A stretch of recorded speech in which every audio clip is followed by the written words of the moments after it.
but I would say the magnitude of the advantages of utilizing those programs versus not utilizing them back in Brazil is definitely greater.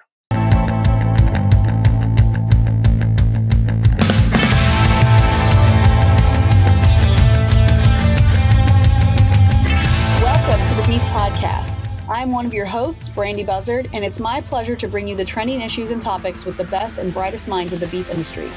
Today, I am so excited to welcome Dr. Pedro Fontes, Assistant Professor of Animal and Dairy Science at the University of Georgia.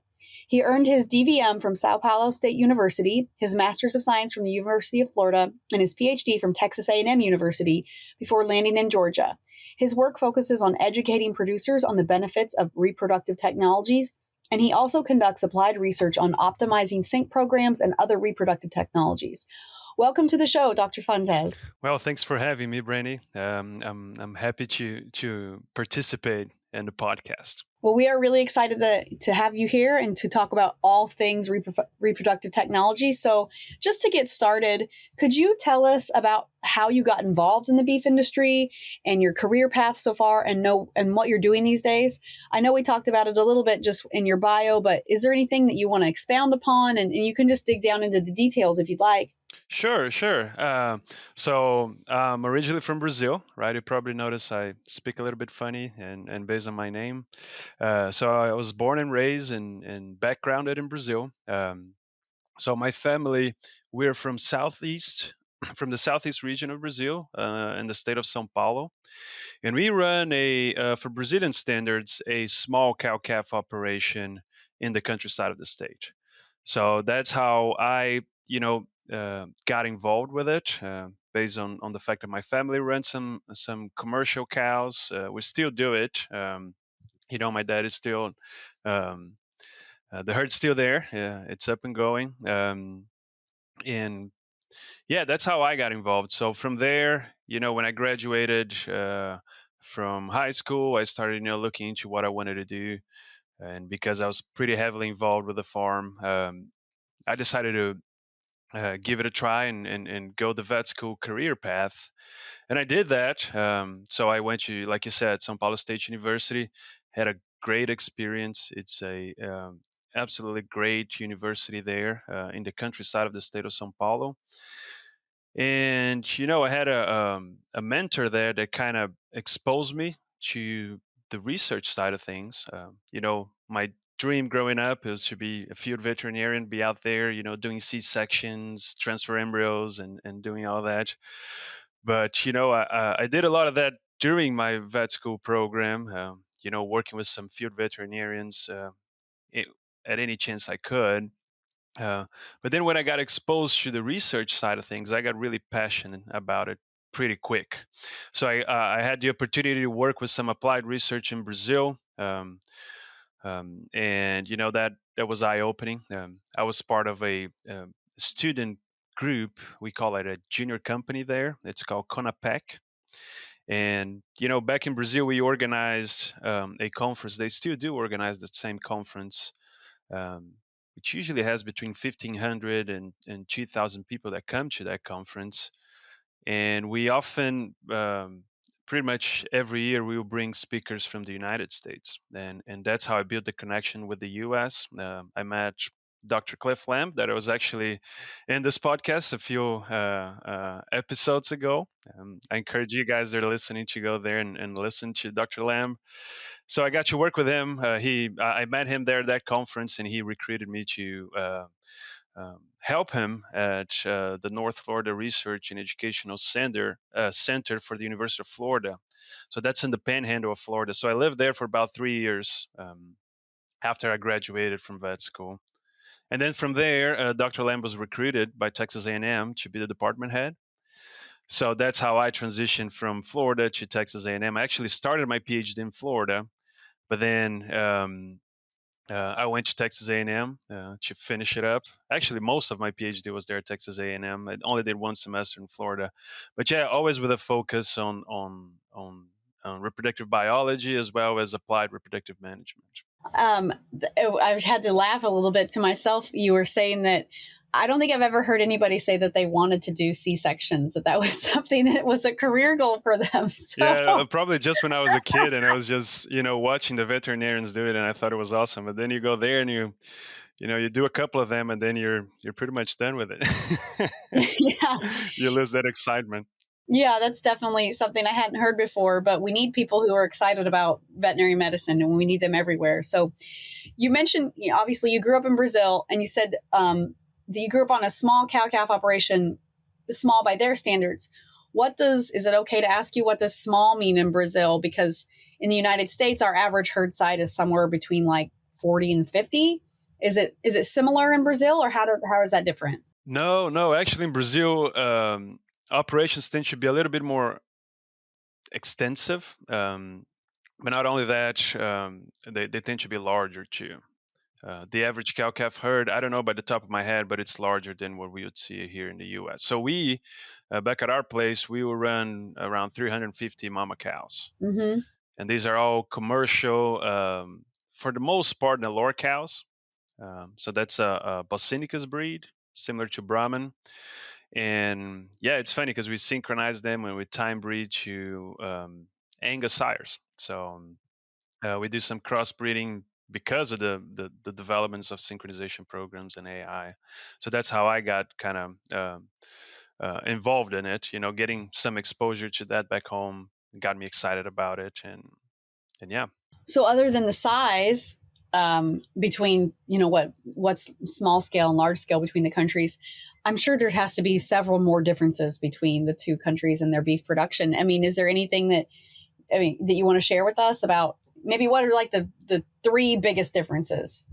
Yeah, Brazil is very similar to the US with, when you think about the size of the country, right? Brazil is a huge country. So, when we talk about Brazilian beef production, it's very hard to generalize how it looks like because it's very similar to the US, right? If you're running cows in Montana and you're running cows in Okeechobee, Florida, these are two completely different countries, right? So in Brazil is no Yes. different. But generally, predominantly Brazil's, if you think about the cow-calf herd composition in Brazil, we're talking about, the vast majority of those cows, being Nelore cows, white-hided cows. The operations, like I said, they tend to be a little bit larger in size. We have a lot of environmental challenges. So the humidity and the heat and humidity are really rough. And the cow herd, so you need some really tough cows that can put up with that climate. And there's some differences in infrastructure that I think are still dragging Brazil's beef industry behind. But it's amazing how progressive beef producers are in Brazil. And one of the things that I try always, so I teach the beef production class here at UGA, and I always try to contrast, different production systems across the world. And one of the things that amazes me the most about Brazil is the rate of adoption of reproductive technologies. It's amazing the uptake of artificial insemination, embryo transfers, and in vitro embryo production in Brazil, and how that has changed the efficiency of the industry in general. So Brazil is a quite interesting phenomenon from a beef production standpoint. It has a lot of potential. It has has been increasing its production, but it's there's a lot of potential for the country to continue to increase the production of beef in general. So, yeah, very nice beef production system with all those environmental challenges, different type of operations, different type of labor availability. I mean, it's a completely different industry. I'm laughing to myself. The audience can't see me, but you were talking about how it takes a very tough cow to be in that hot, humid environment. And I am kind of like a heifer that was raised in Canada. I always joke with people that I do not have any Bos Indicus influence because I am not good with the heat humidity. I would not be a good Brazilian beef producer. I would not be a good Florida or Georgia or College Station beef producer. So it's definitely, it's important to keep those differences in mind when you're, developing beef production systems. You were mentioning that Brazil has a really good uptake of reproductive technology systems and processes. Was it that way when you were growing up, or is that more of like a recent development? I would say it's probably in the last 15 to 20 years. Okay. So a big game changer for Brazil was the establishment of Estrus synchronization programs, right? Because of the extensive nature of the operations, we were basically not able to, detect cows in estrus and utilize AI, right?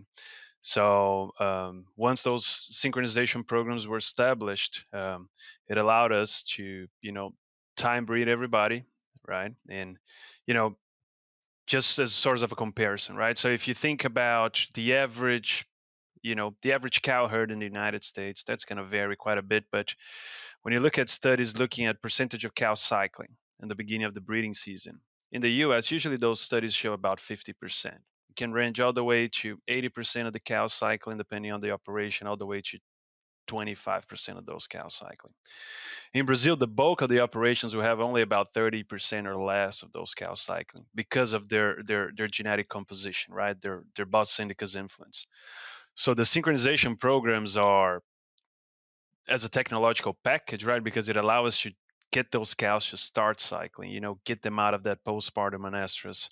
That's a real game changer, right? The return of investment for Brazil producers of synchronizing cows is huge. Um, so that's one of the reasons that the uptake was really clear because once folks started to utilize it, they realize, okay, now I can really keep those cows, calving once every 365 days. So that's one of the many reasons why it's a big game changer.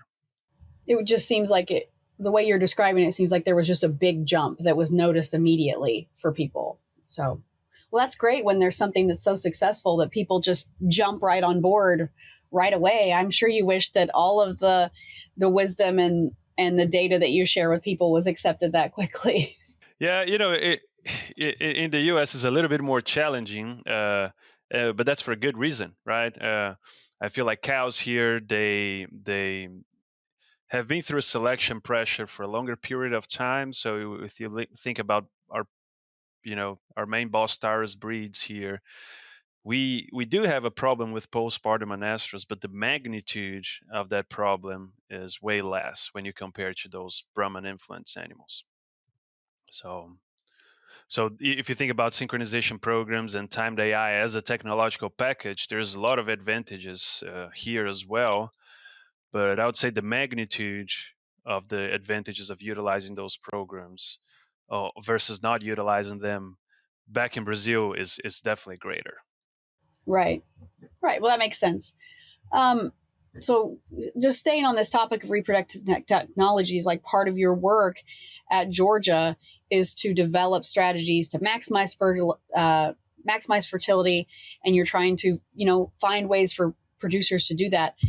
Um, can you share any new updates in that area? Is there any research that you're focusing on right now that maybe you have a new protocol or something coming? Like, can you share? You have any research that is not proprietary? Basically, is what I'm No, asking. I pretty much everything that we do is we do it to make it available for the industry, right? So we have been working in several different fronts, I guess, to try to improve fertility and adoption of those reproductive technologies. And a lot of the work that we do is not necessarily um, because the nature of reproduction work, right? We rely a lot on collaboration, right? So we work with several other universities at the same time. But you know, if you think about ourselves as an industry, some of the things that we're seeing is like some small changes in synchronization programs. I think Dr. Lamb kind of touched on it on his podcast episode. Sometimes we always uh, waiting for that magic protocol that it's going to come in and it's getting 100% of the cows pregnant or 80% of the cows pregnant. That's it's very unlikely that that's ever going to happen, right? There's only Oh, spoiler alert. spoiler alert, yes. We can increase trips to the shoot and have the best synchrony in the world, and we might uptake maybe 5 to 10% in pregnancy rates compared to what we have right now. So right now we have some pretty well established synchronization programs that work pretty well. But there are, we play around with them. Now we're probably been hearing a lot about pre-synchronization programs. The Beef Reproduction Task Force just uh, started endorsing one of the pre-synchronization programs that are out there, which is, you probably heard about it as 7 and 7 Sync. So we did some work with I have heard that. of that. I Uh, have heard of that. Yeah. yeah, so that's basically, on the beef side, we're always lagging behind of the dairy industry, right? So folks in the dairy world, they've been pre-synchronizing cows for a long time. And, by pre-synchronization, basically we mean exposing those cows to a hormonal treatment before we start a conventional synchronization program, right? Mhm. Right. So, and that's pretty much what the 7 and 7 is. It's basically you add one step to a common 7 days program of synchronization, and we tend to see a little bit better response to the protocol.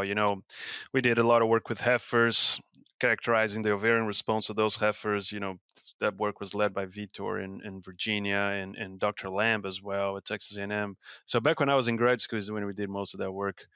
But basically, what that has shown is that when you pre-synchronize those heifers, they tend to respond a little bit better from a fertility standpoint. And this has been then replicated in cows.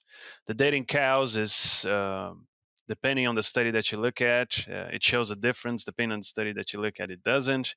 And it goes back to that idea of those synchronization programs, right? So there's a lot of interactions between those programs, and depending on the operation we're working with. So some studies we see an advantage of those pre-synchronization programs, some studies we don't in cows. But yeah, we also been working with Doppler, doing quite a lot of work with Doppler ultrasound. So if you're not familiar with Doppler ultrasound, basically this is a ultrasound technology that allows us to actually measure blood perfusion. And what we've been doing is measuring blood perfusion to the CL, so which is an ovarian structure, right, that produces progesterone. And we've been trying to use that in two different ways. We have a large trial right now with embryo recipients, seeing if we can better select recipients or better identify recipients that are more likely to to maintain a pregnancy after we transfer embryos. So if you're in a scenario, every time you're transferring embryos, there's always a couple of matings that we really want a calf out of, right? So Right. if Yeah. we can go there and All of identify, them. yeah. I want all of them to take. Yeah, if you can identify some of the recipients, they're more likely to successfully become pregnant. There's a lot of value to that. So we're trying to do some work on that with one of my graduate students, Lucas, and then I got another graduate student, Samir, which is actually from Brazil as well.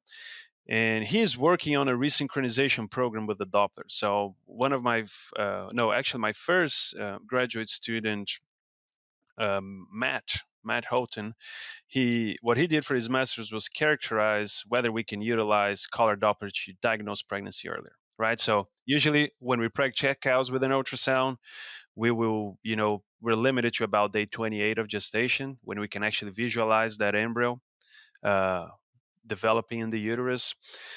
So the idea of the Doppler is that, cows go back and start cycling usually, about 21 days after we time breed them, right? So the idea of the Doppler is that we can visualize that based on the lack of blood perfusion in the CL. So what Matt was able to show is that whenever we scan cows on day 20, if we switch the Doppler feature of the ultrasound, we can recognize about 90, we can accurately diagnose pregnancy in around 90% of the animals.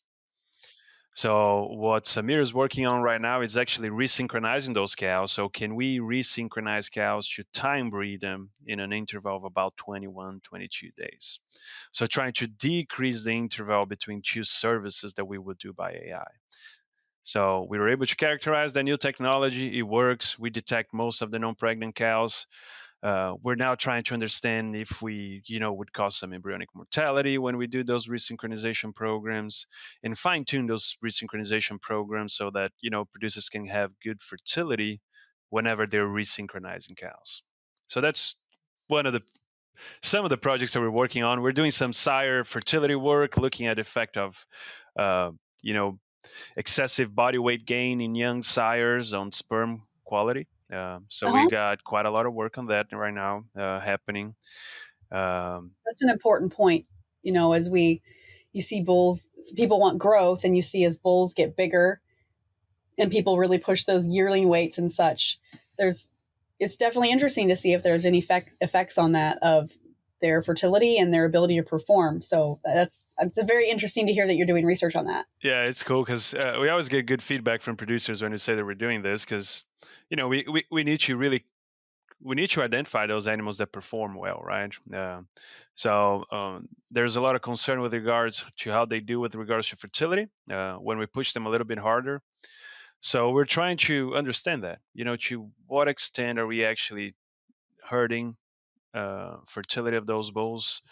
So we do a series of in-depth sperm analysis. We actually generate embryos. Out of fat versus leaner sires, and we compare the development of those embryos. We actually transfer those embryos and look how they develop, or generate those pregnancies and look at how they develop in the uterus. So we're doing a series of work. We have probably 5 years of work funded ahead of us trying to characterize that so we can provide that feedback for producers so they can better understand to what extent that might or potentially might not hurt fertility. Yeah, that's I mean, all the research you mentioned sounds very valuable. But I think that is really intriguing because that's something that I personally don't know how much research has been done on that. But I know that as a producer, when I buy a bull, I really want him to go to work and do his job. And so fertility is crucial. I want to back up a little bit. You were talking about some of the reproductive work with heifers and getting them and using those sync protocols like the 7 and 7. Obviously, heifer development is a place that many producers in the U.S. can focus on to not only improve the quality of their herd, but that is also can be a big profit center for them. What advice can you offer to producers who are developing heifers? What advice can you offer to help them reach their profitability goals through reproductive technology adoption? Yeah, you know, it's I think it's understanding how when you're talking about those synchronization programs and AI, there are two in the toolbox, right? So what I try to encourage producers to do is understand the benefits of the technology and how they can fit within their operations, right? So how can they take advantage of it? There's sometimes we go there and we budget those reproductive technologies and we see to what extent they're adding value to our operations, and they might not, depending on the scenario you're in. So that's one of the things that I encourage producers to do is really understand where the benefit lies and whether it's beneficial for them. I'll tell you that most situations when you go there and you evaluate, in depth and you understand the benefits of those, um, producers tend to go there and adopt it, right? Because the technology works and it works really well. And particularly for heifers, what's interesting is, we usually think about, well, I want to generate a AI pregnancy, right? I want, that high accurate, low birth weight EPD bull in my replacement heifers and so forth. But those synchronization programs, one of the big things that we kind of underestimate is their ability to get cows pregnant or heifers pregnant early in the season, right? And this is important for cows. Cows that breed early, they breed back better in the next year, right? They have more time to recover. They're more likely to breed in the beginning of the breeding season. They wean heavier calves, and their calves, when you follow them through their productive life, if they're born early, they are more productive. Both as replacement heifers and steers. There's studies have been done, and they characterize all that. That timing of conception is key in the cow herd in general, but in heifers is particularly important because we know that those heifers that conceive early in those first 21 days of the breeding season, we're pretty much setting them up for success, right? Yeah, exactly. Yeah. They have greater longevity. They produce heavier calves. That has been repeatedly shown. Um, they stay longer in the herd, and with input costs the way they are right now, and you think about the cost of developing replacement heifers, longevity is really important, right? So if we can dilute those replacement heifer costs out by keeping those heifers longer in the herd, that's something really powerful. And synchronization programs allows us to do that, so we can increase the proportion of heifers that become early calving cows. Yeah. I mean, you hit the nail on the head there. For all the cost and time and blood and sweat that goes into developing to get a heifer ready to go, and then for her to fall out of the herd after one calf because she didn't breed back, or she's, you know, 30 days outside of your calving window. I mean, that kind of stuff is just heartbreaking. So I understand exactly what you're talking about there. And appreciate your advice as well there for our audience. I want to pivot just a little bit because I know that you do more than just research at the University of Georgia. You are also an assistant professor and teach classes. So I want to get your perspective on that. If you enjoy teaching, what's your favorite class to teach? Oh, I love teaching. I love it. I only teach one class, so my teaching components are small. So I just That must teach, be your favorite class then. but I teach the best class. That was what I was gonna say, because There you go. I teach the beef production and management class, and I love Okay. it. I love it. We have a lab component to the class, so we do a lot of cool things. We flesh cows, we ultrasound cows, we do DNA tests, we go out to the farm and we compare bulls, and students develop heifers, and they do pre-breeding evaluations and rank heifers. I mean, it's fun. It's just a fun class to teach. It's challenging, because of the demographics of animal science students nowadays. We have a lot of students that by not necessarily have an ag background. um, and at the same time, we have students that grew up on a farm, so they're very knowledgeable about beef production. So I have the two extremes in the same classroom. So it's always nice to gauge, try to gauge the content and try to, make sure everybody's learning something. It's a nice challenge, and I enjoy it a lot. Yeah. Yeah. So the audience can't see you right now, well, as we're recording this, but you maybe will be used as a clip. But the entire time that he was describing teaching, he had a huge smile on his face. So maybe you need some more classes to teach, because you lit up when you were talking about teaching classes and students and how much you loved it. That's great. Yeah. Probably my day will have to be about 36 hours long, though. I hear that. Are there other challenges between research and teaching that you've experienced so far? I do neither of those things. So are there, do you have, you would just talk about some of the challenges with teaching. How are those challenges different than what you experience in your research career? I mean, I feel like they're very different enterprises. So, sort of saying, right? Um, but I'll tell, like, even though I smiled a lot when I was talking about teaching, I do love research, and predominantly applied research, because I do a lot of extension too. So I think everything that I do from a research standpoint, it must have a take-home message that I can sit down with a group of producers and say, "Hey, this is what we're seeing," and this is how we can make use of this data. And I love that too. It is nice. The challenge aspect about research that a lot of people don't realize. Most people think that whenever we come up with a recommendation, it's we had an idea last year. We went there, did a 3-month long trial, and then we look at the data. It's like, all right, from now on we're doing this. But the Yeah, reality is, how it like, if you works. think about, we talk about synchronization protocols, right? We go there and say, well, there's this new protocol, or there's, this is something that we've been working on as before I was born, right? Oh, if I yeah. if I go there and do a trial that I see something, it's not like I develop a synchronization program or a recommendation. These are, you know, decades of hundreds of people working towards something and working together, and then we come up with a recommendation together that it's repeatable. I'm seeing here in Georgia, someone else is seeing it in Montana or California, and it's replicable across different settings. So I like that aspect of research, the scientific process. I'm passionate about it. I like that a lot.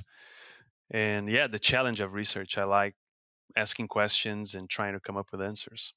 Well, I mean, speaking with you, I can see you. Thank you to technology that allows us to do this. But I mean, it's easy to see how your passion for your work and research is palpable, and it's great. I mean, we need more people in all walks of life to be passionate about their work and learning and education. So, as someone who relies on extension education for part of my livelihood, I do appreciate the time and the passion that you put into developing these protocols. Thank you for that. Is there anything that we didn't touch on that you would like to share with the audience? Is there some big bucket of knowledge that I have just completely passed by that you're thinking, I really want to talk about this with the audience? Yeah, like you mentioned extension, right? And we talk about differences in between Brazil and the US. And one of the things that was most noticeable for me when I moved here, I moved to Florida and I was living in a research station, right? So we used to have a lot of extension efforts coming out of that station in North Florida. And we have some extension in Brazil. There's some people that do a good job, but we definitely do not have the same extension infrastructure and culture in Brazil. So we're talking about the differences between the different countries, right? So I feel like extension is quite an asset of U.S. agriculture in general. I think it's pretty nice that we in this country we have a nice extension system set up that we can really use the knowledge from the university to serve the industry, whether we're talking about beef production or any crops or anything ag related. It's quite an asset. It's something amazing, and yeah, that's definitely different from Brazil. Brazil is trying to catch up, but usually most of that service that extension provides here, it's done through the private sector in Brazil from a consulting standpoint. So that's quite a difference. It's quite a resource that we have in this country. Yeah, it's definitely something that I'm sure that we can all take for granted. Like, if I mean, you have that exposure to a country that doesn't have that, and you're here and you see how we value it. And I know that we turn to extension for everything from our cattle herd, but also like when we're looking at different forages, we're looking at soil samples. I mean, I think most operations in the United States, whether it be farming or ranching, rely on the extension system to some extent for that continued knowledge and for those resources, because nobody is an expert in anything, and that's really where extension is just so valuable to us. So I know that we really value it at our house. So I hope that extension in the United States continues to grow and just be there as a resource for all of us. So we are down to I used to call them rapid fire questions, but they're not really that fast. But they are kind of like our rounding out questions that we have that I ask for every staff at every guest on the podcast. So the first one is, what is your favorite beef related book or resource? Book, I'm not sure, but I'll put out some resources. What I usually tell people is, I'm sure the audience here is pretty. It's from different states, right? So Oh yeah, all over the United States. yeah, so I would encourage you to reach out to your local extension for resources. There you go. Kind of double tap there, because it's usually a good resource for information, and a resource that I use. I'm part of the UGA beef team here. And we kind of put a lot of materials together, but I also rely on a lot of materials from other states. So I try to, see what people from different extension services across the country are doing. And yeah, I definitely use them as a resource as well. So yeah, I would encourage people to take advantage of that. Well, that's good. That's a good plug. I like that. Okay, so what is a book not related to beef or cattle that you really love? There's a book that one of the members of my PhD committee recommended to me, and I recommend that book to every graduate student that joins my program. And that book's called Letters to a Young Scientist. Oh, okay. I'm trying to remember the name of the author, but it's an excellent book about just science in general, and a career in science. The author is